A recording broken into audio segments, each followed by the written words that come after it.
Hi, everyone. Welcome back to another strong, happy, healthy, loved podcast. I'm your host, John, and today I got a very special guest by the name of Tim Fisk.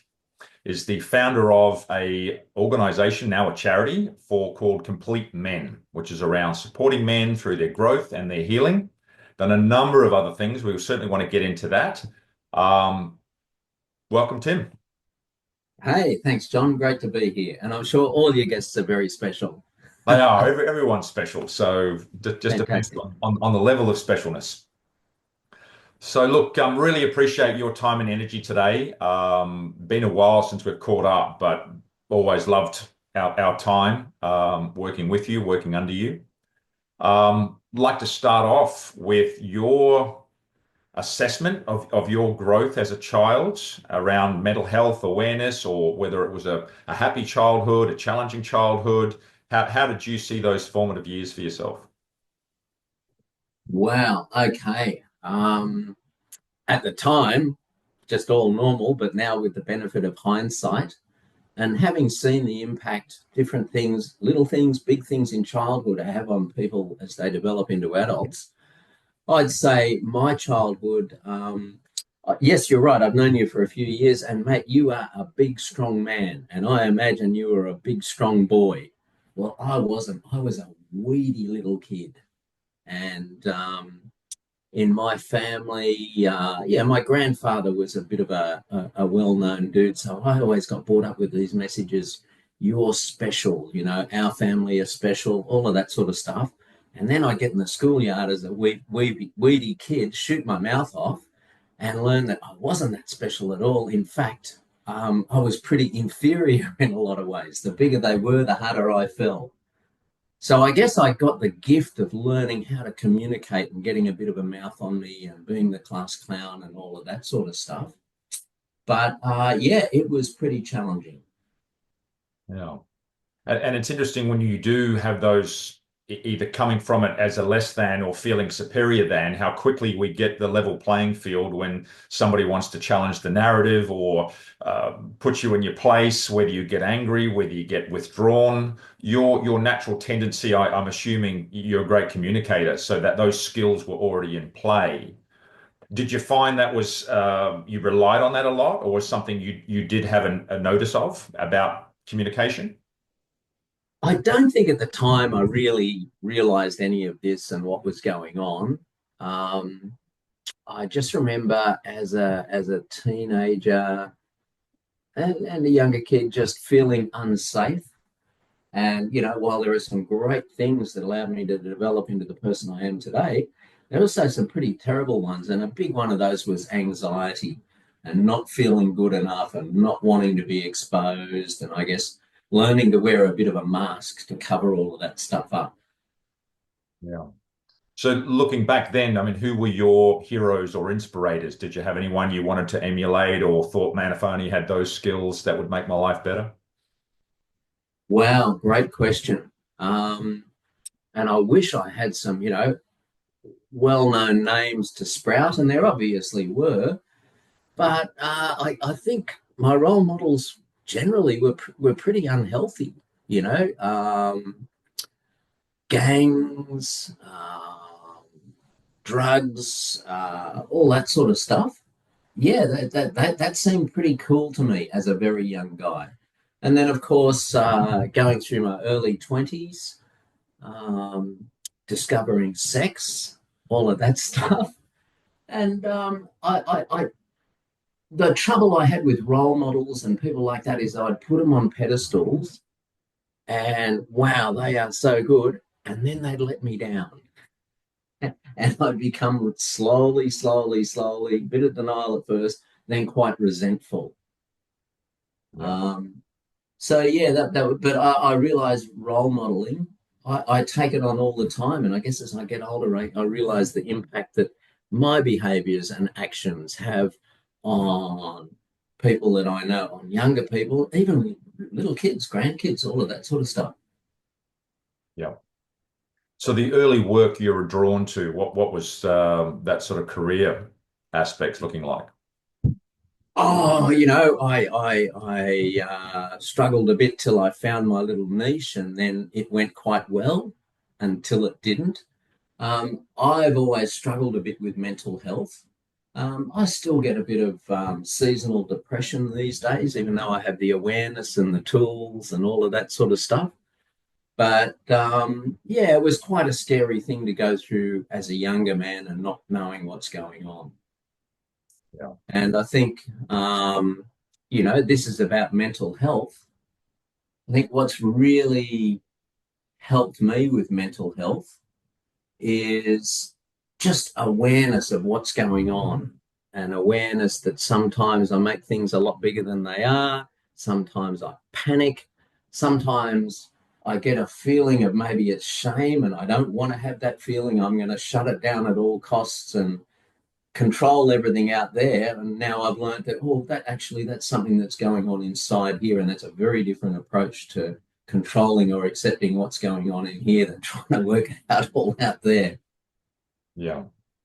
So, and it's typical, I guess, for a lot of men, when the going gets challenging, and I talk about men here, but mental health is applicable to whatever gender. But they say, people don't like talking about gender too, but let's go. Some people say that when the going gets tough and challenging, women like to talk about it, express themselves, get some support, talk about how they're feeling, whereas men like to fix it. I know I do. Yeah. And if it's a lawnmower or a computer, fantastic. If it's my car, I can outsource the servicing of that. I can get that fixed. But when it comes to challenges with my loved ones, with relationships, with family, or with my blind spots, often my well-intentioned attempts to fix things end up a frickin' disaster. And then I certainly don't want to talk about it. And I don't want to talk about how I'm feeling, because what I'm feeling is shame. I'm not good enough. This doesn't happen to other people. I don't see this happening to other blokes, because they don't talk about it either. So there's something wrong with me and I've got to hide this at all respects. And then as a man, shutting down, wearing a mask, I could be surrounded by people but be very, very lonely. And every now and then I'd reach out for some support. It'd get too much. And well-meaning people, colleagues, family, loved ones, would come back with stuff like, you shouldn't feel that way, mate. And I would go, you're right, I shouldn't feel that way. There's something wrong with me. I won't be opening up like that again. And then I wouldn't open up like that again until it got too much, and I would. And people would give me feedback like, oh, well, you should try equine therapy, or you should try meditation, or you should read this book, or you should do this course, or you should pray, or you should meditate, or get more exercise, or take vitamin X. Yeah. And I know they're trying to help, but I've automatically switched from being in a helpful mode to here's why that won't work. And what I found was extremely so I had a bit of a mental breakdown, suicide attempt, bankruptcy, diagnosed with mental illness, bipolar, that sort of stuff. And what I found was really, really useful was groups where someone else would talk about what's going on inside. And I'd go, wow, I get that too. And I eventually got into men's groups. And I would hear guys talking about stuff that I had buried so much, I was so deeply ashamed of. I figured, wow, if I spoke like that, they'd bash me up, or the floor would open up and swallow me, or whatever. I just think, wow, I wish I could do that. And now I can. And hearing other people talk about this stuff and being really open and honest, like you and I have many times, enables me to see stuff in them and then see it in myself. Whereas if I'm just, it's all good, keeping it all to myself, I've really got no idea what's going on.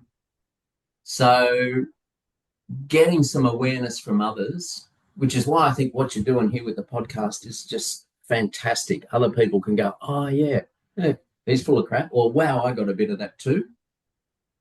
and learn that way. So getting some awareness, and then from there I've then got a bit of emotional intelligence. And nowadays, when I'm feeling a bit ashamed, I go, "Oh, that's what that is," rather than running away or attacking or doing whatever it is that I would to react to it.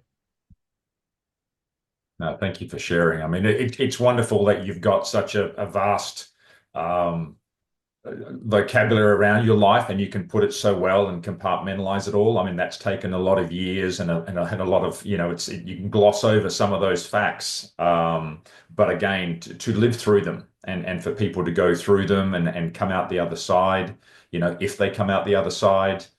And again, it's not a mental health, not a one size fits all. Yeah. And as you were talking, I mean, there was lots of things that were coming up for me to discuss. But I guess the most interesting thing now is around your supporters around men and supporting men. The ideals of men, the strength, this warriorhood, this brotherhood, this strong, group of, being on the sporting field or building. I think there's something kind of missing. That, like you said, to sit down and be vulnerable. The aspect of showing vulnerability and being authentic. Where do you think those keys or some steps to allowing men to step into that? Because, like I said, it's not there until you go, they're safe to talk about it. What frees men from this behind closed doors, the masks that we talk about people wear? Yeah. So what I see guys need is a sense of purpose, and that changes in life. Some people might be born with a purpose and fantastic, the Dalai Lama, Bill Gates, or whatever. Good luck to them. I've been through quite a few different stages in life and what's important to me, and been through that phase of not having a purpose or in between them. And that's very, very uncomfortable. So guys need that, and guys need to belong.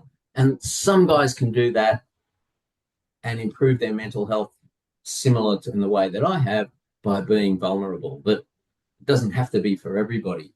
So what encouraged me to be vulnerable was seeing other people do it, seeing other men do it, and witnessing two things. One is they're not getting attacked or fixed. Oh, well, mate, that's obvious. Just leave her, or you should see so and so, or whatever. Just really appreciated for the courage they have to express it, and just for the normalizing. It's just normalized. It's just validated. It's me too. So seeing other guys be accepted, and also then see other guys get great feedback, encouragement. Yes, it is tough. Um, and you're doing okay, that sort of stuff.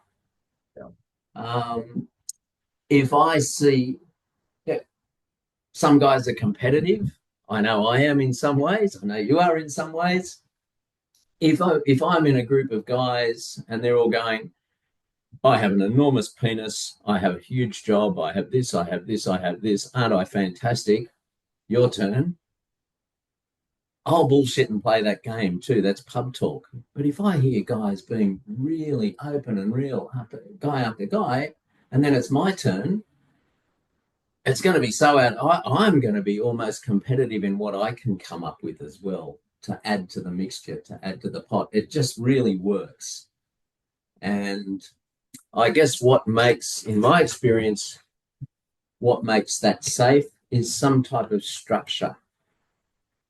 So, there's structure on the footy field, there's structure everywhere. The structure in a good men's group will be, there's confidentiality, there's maybe a talking stick.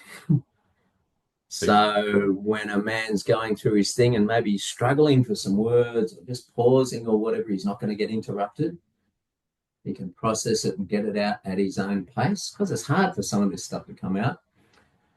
And another big guideline I've found useful in some groups is that every man agrees he's not going to give any feedback or advice unless it's asked for.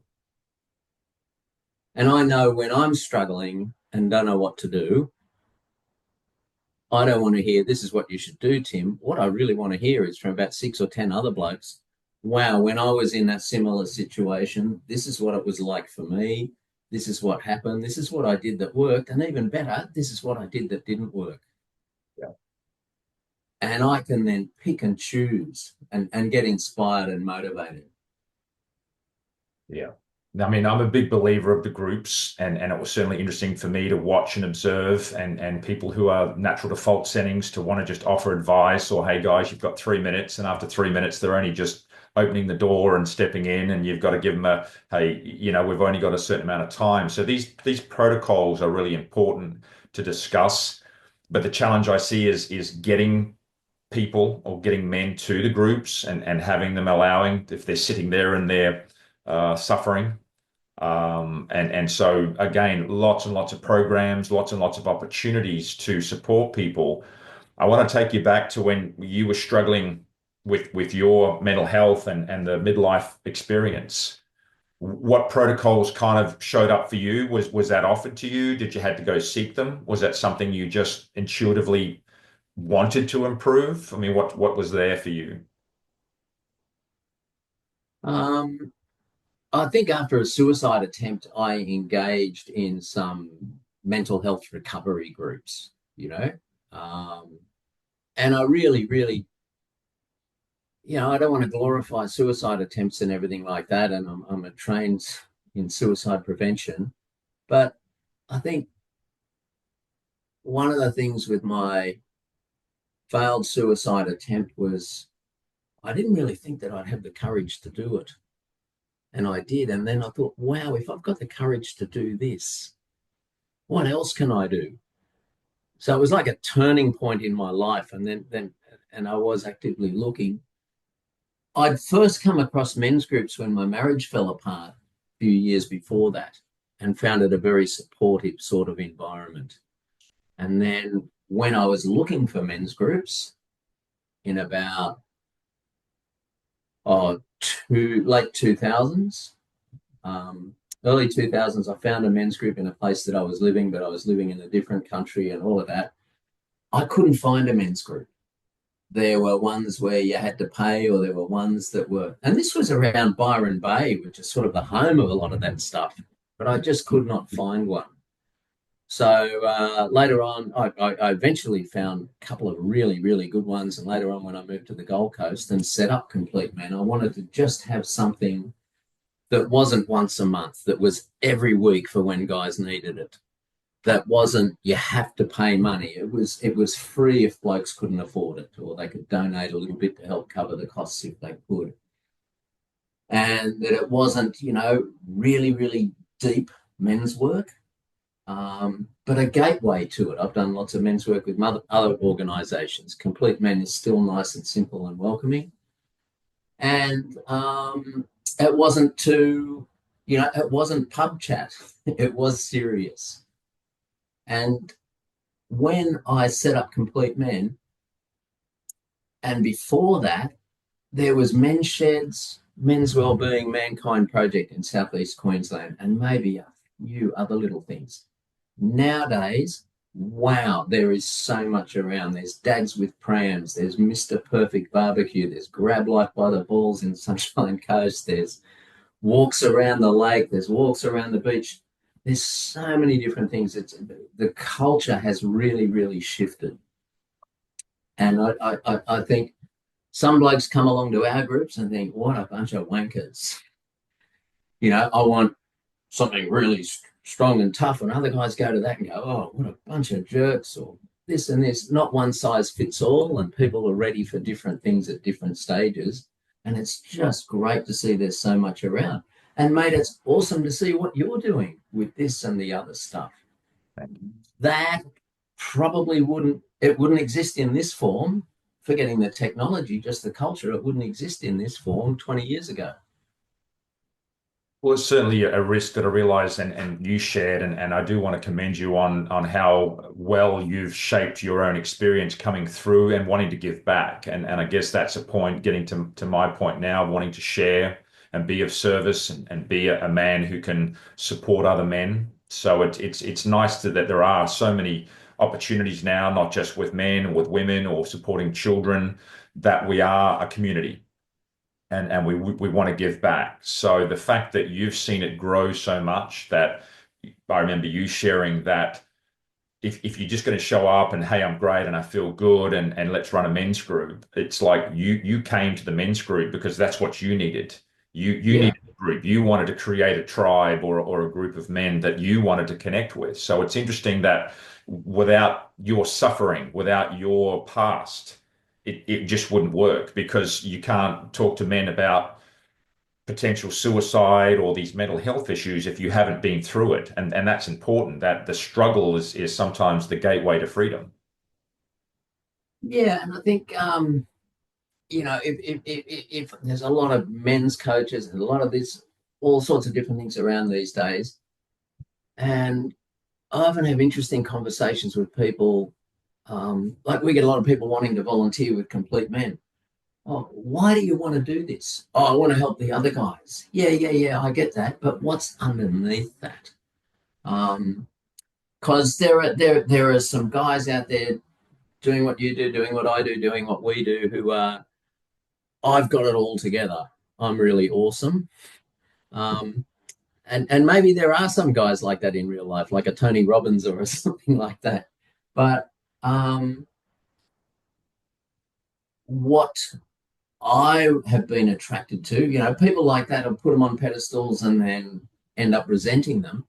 What I'm, when I say attracted to, what inspires me is someone who has quite a bit of lived experience and perhaps is still going through it a bit. And then I ask them, why are you doing this? And if you ask me, why do I do what I do? It depends what time of day it is. There's many different answers, but I think a big one might be I still struggle a bit sometimes.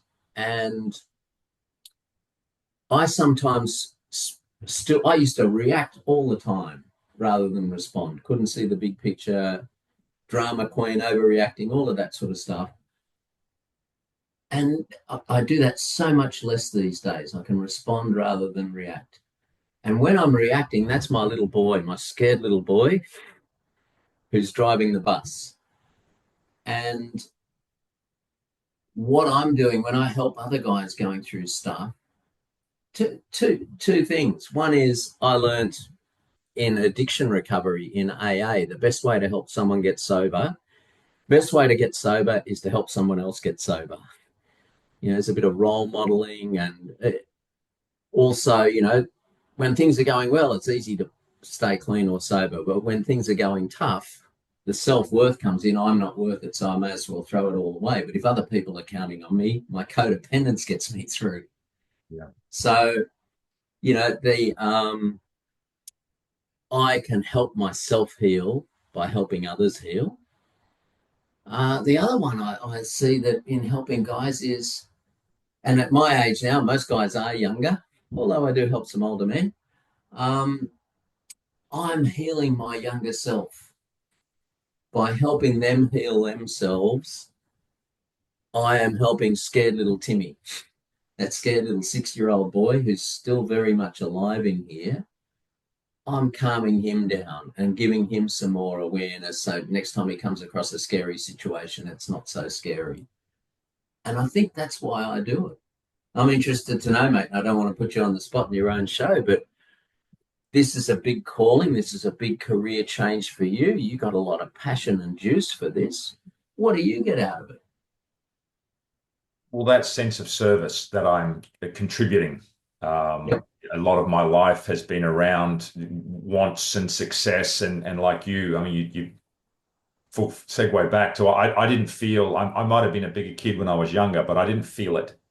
I Yeah. felt powerless. I felt insecure. I felt vulnerable in a negative way. That was weakness. So I spent a lot of time hiding all that and not knowing how, sport helped me to get away from that. At least I had some direction, and that was the purpose. And then going into security work where that was around alpha males, and that was around, into bodybuilding and building the body, building the psychological, and no one was going to fuck with me if I was unfuckable with, because everyone would look at you or make sure that you were powerful enough. But inside, still had that same sensitivity, that same delicateness that I still have today, which I see as the gift. But back then, that was the point of conflict. So now I realize that I've succeeded in those industries, and being a stuntman and doing all those sporting accomplishments. And I'm like, well, I don't get the same fulfillment that I used to get. And it's sort of an empty feeling. So when I help other people, when I support other men or other children or the community, I feel incredibly fulfilled that I've done something to contribute and leave something more. I feel good, they feel good, win-win. It wasn't just me getting what I wanted, somebody else had to lose. So yeah, I mean, it's an interesting question that keeps just me centered.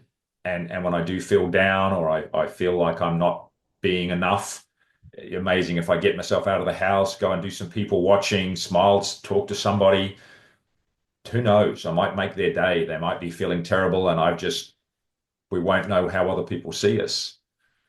And I think we talk about that legacy. I think that's where I wanted to go with you next, around you're getting to a stage now, whereas if you keep running the show and keep teaching, that's still going to keep those people. So to step back and let that next experience come through, the judgments, the criticism, are you doing it wrong? I mean, how interesting is it for you at this age now to just let someone else run the show? Oh wow, well that's been really tough and a challenge.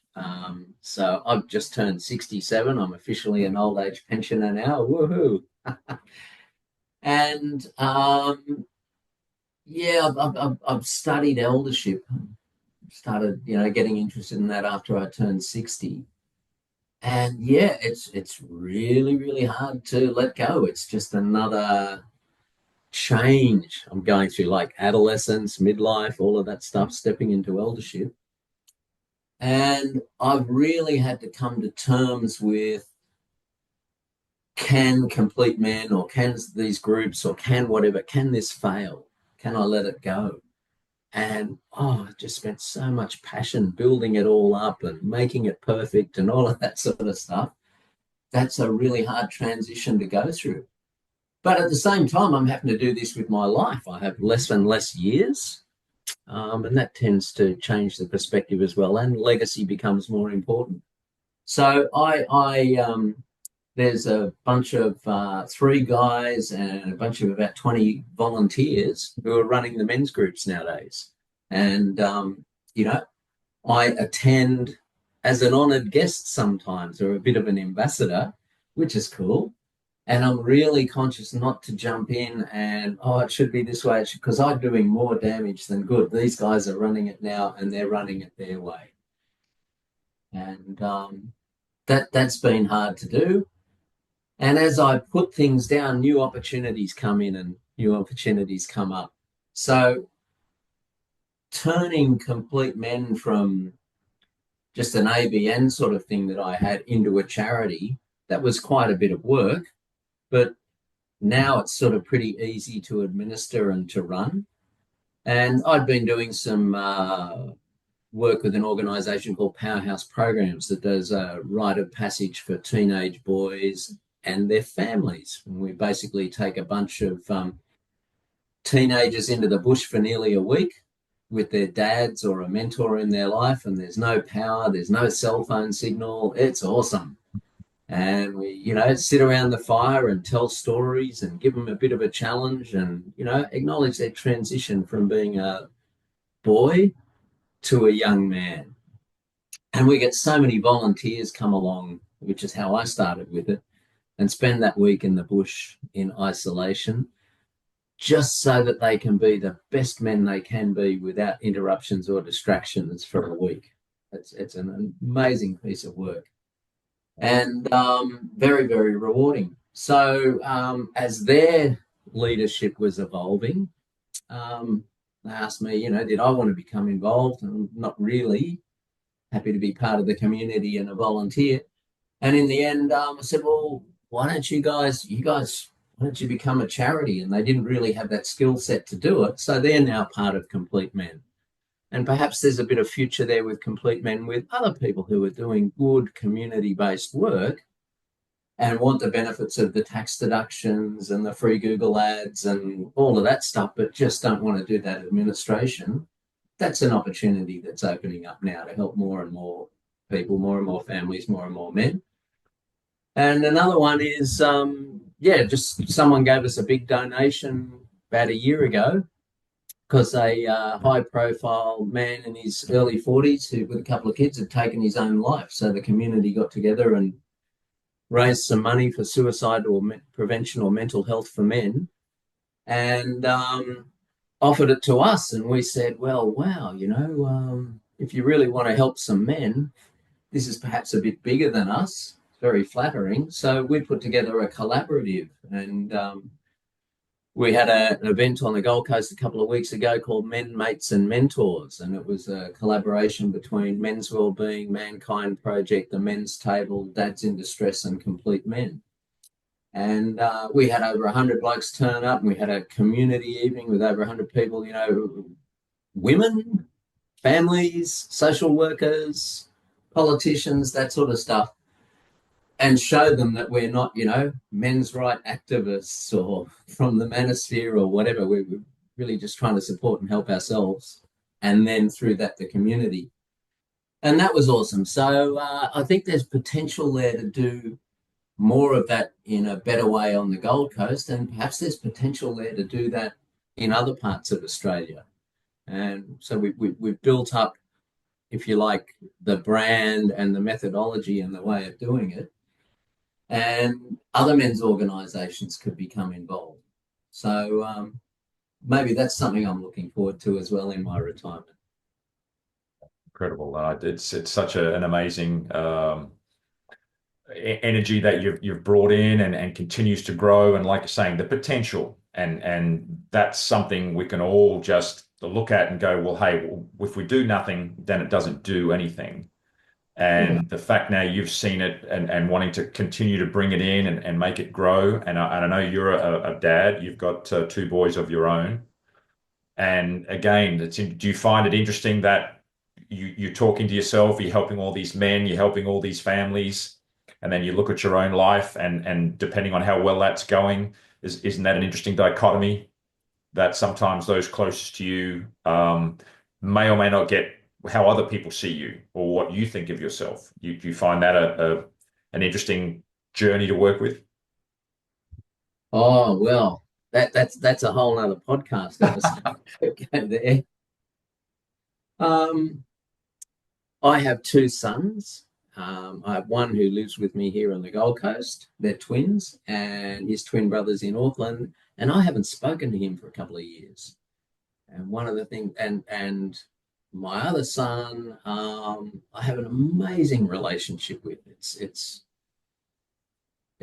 sad, but the other one that haven't been speaking to Tom, but I just trust that time will sort that out.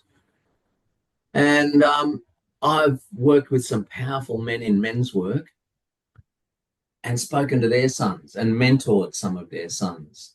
And I'd say it's kind of hard. It would be challenging to have a dad who's, um, you know, who's recognizable there in front of a big group, who has that power and all of that sort of stuff. And I've seen a lot of young guys struggle with it. So I'm very aware of that with my sons and have to go, take a breath and go, oh, I'm in father mode now. He doesn't want to be fixed. He doesn't want my help or support. Or if he does, he can ask for it. Yeah, I only bring that up because I think some people might have the misconception, wow, Tim, look, you're amazing. Look at the things you do, how your life seemingly works well, and yet not many people sometimes look behind the scenes and see Yeah. the struggles that still make a lot of these machinations available to keep working with. You talked about Tony Robbins. Now, you look at his history. He had a mother who was an alcoholic, and he wasn't able to help her, and he wasn't able to fix her. And so potentially what he does now is in lieu of the fact that he's now going to try and help everybody so that nobody else suffers like he got to see one of his family members suffer. So does Tony need that? Do the people need Tony? I mean, wouldn't it be somebody else to step in? If I'm not doing this and you're not doing that, then it's somebody else's voice. It's somebody else's experience to play with. So I guess the question, I mean, if you could give your younger self some advice, I know it's a cliche, but how would you talk to your younger self around supporting itself? Wow, what a great question. I think, oh, what would I say to my younger self? I think, you know, life can be awesome, life can be terrible, and it just balances out. And don't judge when life's going awesome. Don't judge it should be like this all the time. We'll end up very, very angry and frustrated. And when things are really, really terrible, it's not like that all the time either. And my advice, I guess, would be mental health is really important. And to a younger person, physical health is more obvious. But mental health is perhaps more important for a longer, enjoyable life. And it's worth doing some uncool stuff. It's worth taking some risks.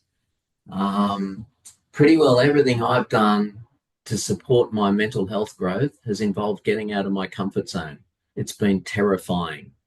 What would people say? What would people think? Caught in that little loop. Take a risk. I would say take a risk and find some healthy role models and don't put all your eggs in one basket. Great advices. Find people who inspire you. Yeah. Yeah. What would you say to your younger self, mate? Well, it's interesting to ask the question. If I could show the reflection saying, well, hey, don't worry about it. This is what you're going to turn into. So keep doing whatever you're doing. It's going to pay off. That's the quick answer. But yet, yeah, I mean, there's work to be done. I saw a great meme the other day, and it said, "Marriage is hard, divorce is hard. Pick your hard.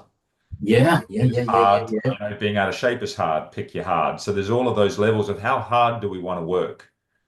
And I don't want to make it a cliche, but there's work to be done, and the men's work or the self work, we have to work on ourselves, and if we don't, there'll be other work to do, and you won't like that work. So by picking a lane and staying in it until it yields results, I think is important. But I guess there's a lot of distraction, there's a lot of pleasure seeking and getting away from discomfort, and it just keeps coming back, and you can't hide from yourself.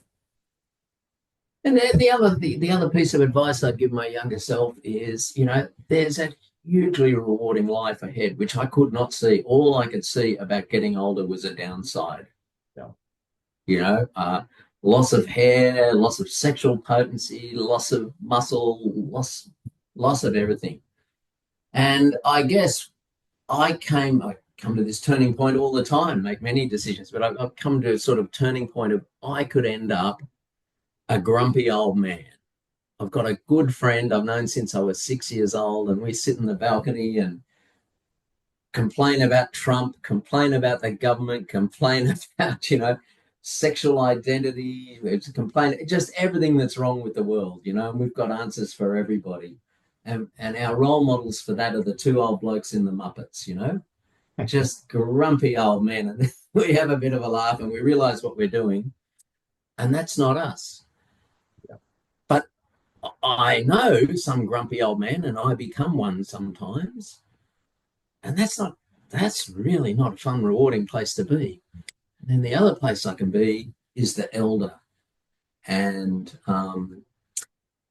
Yeah, what turns me into a grumpy old man sometimes is I have this respect and resources and power and everything when I'm younger, and it gradually gets less. And people, oh, you're just an old bloke. What would you know? And all of that type of stuff. I can go into that grumpy, or I can, wow, I've got some wisdom. I'm an elder. And instead of it being all about me, it's all about the community. And one of the greatest rewards I get out of eldership is that when I was a young man, before I hit my mental health crisis or as I was going through it, I really wanted to hear from my dad or from other men that I admired with wisdom. Tim, I see you doing it tough, mate. And it is tough. Wow. And I'm only seeing half of it. And what I want you to know is, mate, I'm really impressed with the way you're getting through this. You are doing your best. Yeah. And, you know, it will get better. It got better for me, blah, blah, blah, blah, blah. And I'm proud of you and I love you. I so wanted hear my dad say that. And you know what? He probably tried. And I wasn't going to take it from that grumpy old bugger. And I've tried to do that with my sons. And, you know, if I serve it up to them with fries and a shake, they want it with a salad and water. If I serve it up with, they don't want to take that from me either. But what I have got is I have got that from many men with more wisdom than me, some of them who might actually be younger than me. But I've had that blessing. Wow, that's really, really powerful. And what I see now, I don't have to even say the words. What I'm seeing now with a lot of younger men who are perhaps going through a lost identity change period in their life is they want that blessing too. And I get to give it. And that doesn't cost me anything. And as long as it's authentic and not pissing in their pocket, wow, what a gift that is for me to give. It just makes me feel so alive and so purposeful. What an impact it has on that younger man, and what an impact it has on the community and his family and everybody else like that. If he's feeling, wow, you know, loved, blessed, purposeful, all of that sort of stuff. So, and I see you stepping into this, mate, into eldership. Well, you've certainly left. Got a bit of grey there. You got the silver to come. Yeah, there's a little solar panel happening at the back there as well. So, but look, I really do appreciate that share, Tim. That's so important. And as you said, bringing it right back round to supporting your inner child, that work that you're doing for the world is very important for working with yourself as well. So that inner and outer world comes into alignment. Yeah, I really appreciate, the openness and the willingness to kind of give back so much of what you've been involved with. I think it's so important that we do give back and we create that legacy. If people want to get in touch with you or find out more about any of those programs, what's the best way to get in touch with you? Google Complete Men on the Gold Coast. All right, I'll leave a link Great. for And that. mate, yeah, getting back to that wounded inner child. Thank you because yeah, you know, I go through these fantasy phases every now and then when I think I've got it all together. I'm still working on my mental health. It's more of a maintenance job these days. But yeah, talking about it, just having this session with you has been inspiring and uplifting for me. It reminds me that I'm a bit of a role model and helps my mental health. I wish I could say, oh, I've worked it all out. Here's the formula, buy my book, whatever it is. But I can't. I still struggle sometimes. Just, you know, the overwhelming, I've got more control of the volume knob, if you like. It's not so overwhelming. And continuing to do this stuff helps me. So I want to say thank you. You've helped me today. Brilliant. No, thank you. And I think it's all about the shares. We look at the share market. It's all about profits going up because people are investing. And I think it's so important. This is part of my purpose is to get people. I want to communicate. I want to share with people and how do we find each other and just you never know, right? Ask and you shall receive. So I really appreciate, and this has been a great catch up. It's been a while, and wonderful to see you continuing to work and play and be the best version, that I can see you being. So it's very, very grateful for your time and energies today. Thanks, mate. It's an honor to be part of your program. Thank Mate. you. So thank you, folks, for joining us. Thank Tim Fisk, Strong, Happy, Healthy Love podcast. If you like the content, please like and subscribe, drop us a share, and we look forward to seeing you next time on the channel. Much love. Bye for now.